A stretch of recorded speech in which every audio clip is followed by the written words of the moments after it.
Fred, please take us through the holistic admissions process and how the process works for US universities. Perfect. Thank you so much, Devesh. Welcome, everybody.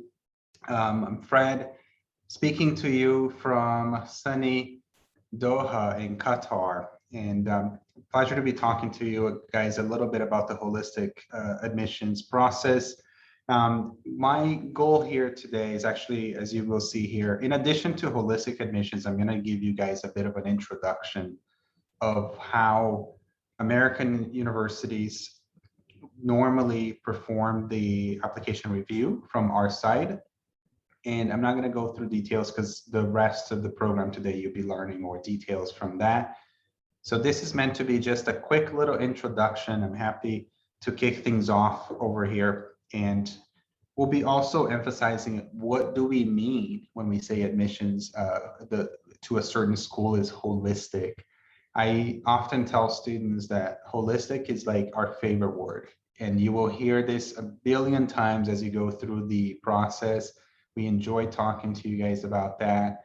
And the reason why we use it so much is we truly mean it.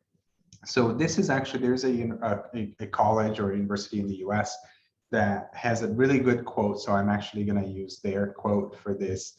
And basically what they're trying to tell you here is when they're looking at a holistic review process, they're trying to get to know you as an entire individual. The word holistic just means whole as a process. So there's more to you as a student than the person who went to classes, the person who took a CBSE or ISC exam, the person who took an IB exam. There's a lot more to that. And the reason why we do this is American universities, and I'll mention American universities, even though I am actually in Qatar. I work for an American university and we follow the same process, not just in the admissions, but the entire university. We pride ourselves as institutions that follow an American style of education to teach you holistically. You will learn more from your time at a university in the US than just simply what you do in class. There's a reason why people look at American style institutions when you're looking at education. And that reason is not because we all of a sudden found out how to teach journalism better, how to teach math better. Technically speaking, if you're learning math, a math course is math. Math is math anywhere in India, in the US, in Qatar, in the moon, it would still be very much the same. So what's different? What is it that makes you actually seek an institution in the US? Well, the difference is that we have a tendency in the US to offer programs that are meant to develop you in areas beyond your academics. So if we want to develop all of your areas, not just somebody who teaches you in class, then we will also do the same thing in the admission side. We'll want to get to know you as an entire individual. You're part of a community when you go to university. And sometimes it's a large community, sometimes it's a very small community. So you will impact the institution you attend to just as much as that institution impacts you. Therefore, we want to know more about you. So this is, again, and I'm not going to read the quote. I figured that you guys would have read it already. And I'll promise you that this is the last slide that I have with all kinds of, text in it. But it also shows this. There was a study that the University of Michigan conducted back in 2017, where they actually asked places around the US, actually admission officers, what was most important. And then they actually categorized this as a practice that admissions would follow. And they categorized this into different areas. So if you are an institution that normally looks at the entire file, like everything you submit to your file matters to your admission, then they categorize it into a whole person, meaning we want to get to know you as an entire individual.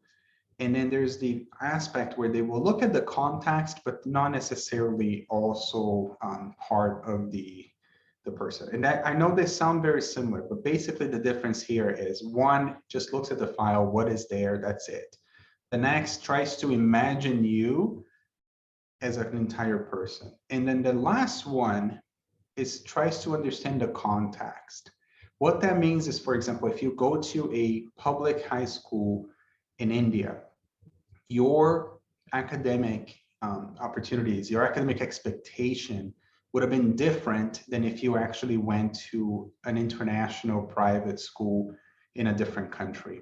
So when we evaluate your file, we try to take that context into consideration, if that makes a lot of sense. If it doesn't, just ask me questions on the Q&A, and I'm happy to tell you. But then you'll see the differences in here. So when you look at, what do they look at? Well, the holistic admission means that they will evaluate components of your application that you've submitted. The other ones will try to look beyond what they see. So they have the file, they evaluate your file, but they try to create a persona for you. And the last one will be what I just told you. They will look at everything in addition to your context.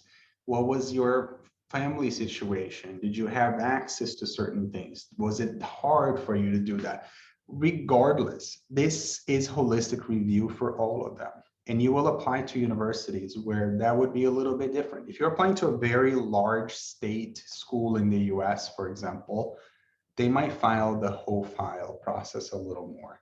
If you're applying to a small liberal arts institution that might have some sort of affiliation to a particular category or not, then they probably gravitate towards more the whole context or the whole person or something in between those two. But you will see here the majority of institutions, and that's because a lot of institutions are very process oriented, would take into consideration that they do consider your whole file. So when I say whole file, what does it mean, right? In general, I categorize application materials into three, I'll call it buckets for now, for lack of a better word. You have something about you that is more a historical aspect about your academics. You have something that will show your attitude towards learning, your predisposition to jumping into learning opportunities. And then there's the community engagement. That's just basically your personality, how you interact with others around you. So we ask for a lot. And I'll go into a bit of a sampling of materials that we normally ask in the admission side. We do this when we say that we want to know the holistic review. We mean we want to get to know you into those three areas. I'm often asked sometimes, will one area be more important than the other? To be honest with you, that depends on each college. In some colleges, the first one, your academic history, might be a little bit more important than your community engagement. In some other colleges, they might focus just as heavily on your learning attitude, on what you've done before, what types of things. In some colleges, it's just equal across the board. In my case, as the people officer, I would always tell you the academic history weighs a little bit heavier. That's usually your first foot for us. But if I'm honest here, a lot of people will always showcase to the school that they can just handle the academic materials. A lot of you guys have done a lot really well in your academic side of things. So if that was the only thing that we saw, so if you look at, again, an admission to, I'm going to use like an IIT or other places in the world where you take a test or it is based on your final grade only, then it's only academic history, basically. You've done it well, you achieved, you're the first 100 or your first 1,000 or you're the first whatever, you're in. In our colleges, we have to look beyond that. So usually a lot of people, like let's say you're competing for only 100 places for a particular program in India. Frankly speaking, the 200 is still just as capable of handling that academic curriculum as the first 100. So you don't have room for everybody. The holistic process, I think, in my own opinion, that is a little bit more fair in ways that you're actually look beyond that. So, okay, you're smart. A lot of people are. What else? That what else is those learning attitude, the community engagement, and so on. And so how do we get that? We'll get that by letters of recommendation, your essays. You tell us what your activities. We get to know a lot of that aspect. And not all of this applies. For example, if you go to a national school in India, there's really not a whole lot of curriculum choices that you have. That's okay. That doesn't mean you're at a disadvantage all of a sudden. It just means contextually, if you go back to my previous slide, that means you didn't have a choice. So that's okay. We'll look beyond that. But if you did have a choice, if you went to somewhere that you choose which classes, we might try to learn a little bit about you by that choice. We might not care which one you chose, but maybe everything tells us a little bit. So when you are applying, this goes beyond the holistic process here. This is just more logistical. You have times where you're going to be applying to an institution-specific application, which means you open up an application on that school. But there are a lot of us, including Northwestern, is part of what's called the Common Application, and you're going to be learning a lot about that today. So that's part of that. And there are other coalition and different types, universal college applications out there, where you fill one application and it goes to multiple schools. That's what happens to us. You fill one common application, but you can apply to 10 to 20 different universities if you like. And then pay attention to the timelines over here. Let me explain. I don't know if this will be part of that, so I hope I'm not repeating this, but there are things that are called a binding application plans. That means you're making a promise that you will attend that institution if you are admitted. In fact, you sign a document, your parents technically have to sign that document, and your high school counselor has to sign that document that shows that you will attend that.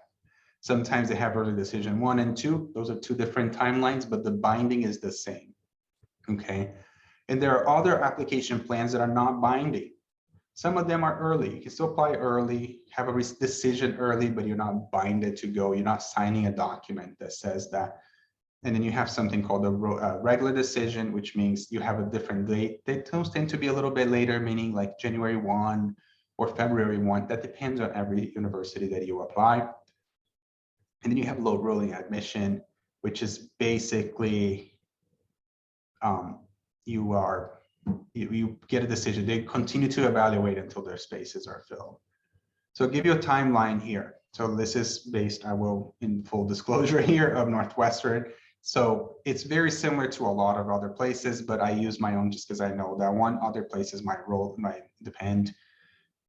You would have already started your common application, or you could have already started your common application basically a couple months ago. That doesn't mean you're too late, okay? You can still start now, that's completely fine, but the application is open and ready, and you can go up, and then you will learn how to do that throughout this program today. And then basically you finish that, depends on your choice here. If you're applying to early decision or early action or any of those, that tends to be in November. The November 1 or November 15, those dates vary from college to college, but you can apply that. In our case, if you apply by November 1, you get your decision by December, middle December. And then we also have a regular decision deadline, which is January 1. If you applied on that one, you'll actually get your decision in April. Why so late? Because that's the bulk of the applications that we get. That means we have to take more time to evaluate files. So it'll take a little bit longer. Regardless of the decision, for our case, you will make a decision on the deadline. One of my colleagues said this, and I really like it. Admission is like a constant exchange of power between a college and you. Right now, you haven't applied. I'll put the power on you. You decide where you want to apply. That's your decision. Then you apply, you pass the power back to the university. I applied, now it's up to the university to make a decision if they're going to admit you at that point. If the university admits you, they're going to basically pass the power back to you. It's your choice now. Are you going to attend or are you not going to attend? There's a lot that goes in between this constant back and forth of power here, but basically speaking, work with us. I say this because we are normal humans, believe it or not, who work in these universities. And for the most part, when we say holistic review, you're going to be providing a lot of documents from us, but you also have a great opportunity to get to be known by us. Beyond your application, you can interview with us, you can send an email to us, you can call us, you can do a number of different things. If you're in our place, like say you happen to be in Qatar and you showed up in here, I get to know you because you came to the university. So this is an opportunity to you. It is also a call, and I'll take this as an opportunity here. Anything you give us is part of getting to know you. An email to us is a great opportunity for you to get to know something about us, but I suggest spend some time looking at that email. If you're writing on your phone, does it have a lot of mistakes in it? Don't text us. That's not your way that you normally would, professional means of communication of like, don't use the email as a simple text and send 5 emails in a row because you just keep on pushing send. That tells you something. We learn something from you every interaction you have with us. I urge you to interact with us so we get to know the true you, but remember who you're putting forth as you do that. And with that, I ended the slides over here. I would be very happy to answer questions. I'll leave the slide up for a little bit. Here's my contact information. You are more than welcome to email me directly. I will be answering any emails and you have. Devesh? Thank you so much, Fred, for that fantastic presentation and for sharing all that information with us. And I do see a couple of questions coming in.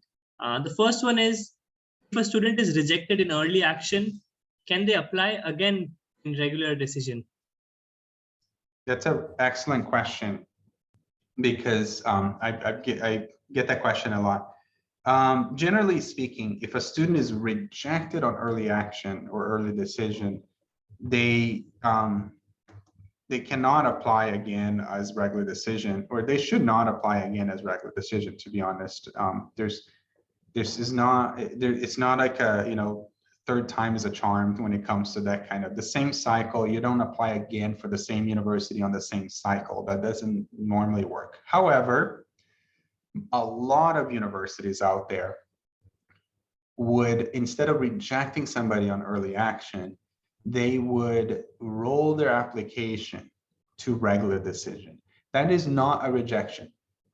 That is just that institution saying, we would like to reevaluate your file when you actually, with a little more information, maybe a little more context. Let's say they're missing a final exam, or they're missing a predicted grades, or they're missing something at that point. They may get to a situation where they actually want to wait for the results to be there. And then when it does, then they will actually go ahead and evaluate your file. So it's not a rejection. So a lot of the times you would actually get bumped to regular decision. So you're not reapplying, you're just basically getting reevaluated at that time. But if you do get a decision and it is not an admission decision, then no, you cannot apply again. Superb. That's fantastic. We do have more questions coming in. So meanwhile, I'll just launch a poll for all of you, all the students. Please go ahead and answer that poll, and I'll move on to the next question. Fred, you just shared a timeline with all of us, the month-by-month timeline. A student wants to know if the timeline is same for most of the colleges and even for Ivy Leagues, if they're considering to apply for them. Right. My answer to that is, to be honest, is we don't make your life a lot easier when it comes to deadlines. Every university has their own. So generally speaking, that timeline is shared among a lot of universities. But I would urge you to go to their website. Those are usually clearly marked. I would also tell you, make a table using whatever program you want. It could be handwriting, it could be actually an Excel sheet, it could be whatever. And type in the name of the universities that you have, and the next column should be deadline. And then create a table to get you an understanding. If you're using the common application, for example, and you're applying to 5 different universities within the common application, the first one might have a deadline of January 1st, where the other 4 might have a deadline of February 1. I'm coming up with a hypothetical situation here. This is not always the case. If that's the case, you're going to finish the common application by January 1, because you don't finish for one but not the others. So that table teaches you certain things that you might need to complete that are before even the deadline of that college, because you are using the same documents for somebody else. Superb. That's a great advice. A student is asking, will submitting the SAT scores make a difference? And maybe if you here you could tell us about the different kind of testing policies at colleges. Sure. So this year, there's quite a bit of new testing policies that came to light. You have something called a test optional. Test optional means it's really your choice. You want to submit the test or you don't want to submit the test, doesn't matter. You have test flexible, which means somebody might say, we need a test. It may not be the SAT or it may not be the ACT, but it might need to be the IB, for example, or it might need to be an AP test or some sort of test. If a test is optional, generally speaking, and I'll say this from Northwestern perspective, it really is optional. We're not going to say optional, but we really secretly want to have it. That's not what it means. Particularly this year, there are places in the world that are still not administering the SAT or the ACT, which means it's okay not to submit it. If a test is optional, but you have taken it and it is a good representation of your academic abilities, then by all means, send it. It's okay. That way you have it. If you've taken the test and it is not a good representation of your academic abilities, let's say maybe you're just not feeling well, had a migraine that day, and your grades in high school are much higher and much better looking in a resume than your SAT, if it's optional, do not send it. We can't unsee things. So sometimes test optional means you having a choice, because once you send something to us, it is part of your file. But don't be afraid of not send a test if it is actually optional. And if you're struggling taking the SAT this year, do not risk yourself to go take it. Please don't do that. Fantastic. There are many more questions coming in, and unfortunately, we don't have time to take all of that. But Fred, I would like you to just give us a very quick overview of Northwestern University in Qatar. Sure. So Northwestern here in Qatar, we're part of Northwestern University in the US. You may know us from the US campus. That's our original campus. But we have an international campus in Qatar where you can actually attend Northwestern, just not in the US. You'd receive the same exact degree as you would if you went to the United States. And then we offer a subset of the majors here. They're more in the liberal arts area. So you're looking at communication, journalism, strategic communication. So areas like film, advertising, marketing, public relations, international relations. These are all fields that you can actually attend and go to as you attend Northwestern over here. It is a 4-year program. You have an opportunity to go to the US. And one of the great opportunities for us here is we have a great partnership with the government in Qatar that offers opportunities for financial aid for students. Not just that, but also the opportunity to stay and work in the country afterwards. I know a lot of people want to start their professional career where they attended university. That's a very much of a reality here for us. So wonderful. Thank you so much, Fred, for that very quick overview.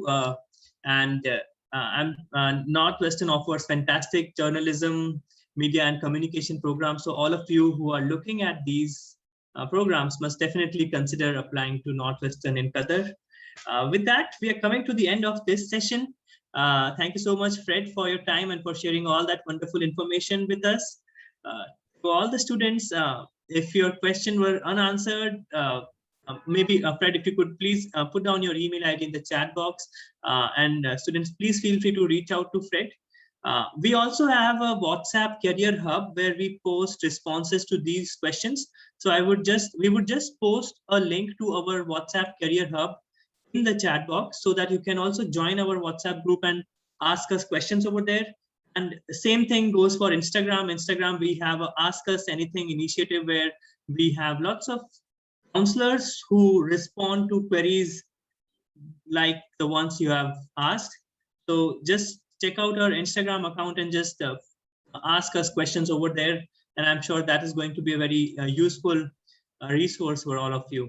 And same thing actually on YouTube also, we keep on posting relevant content every once in a while.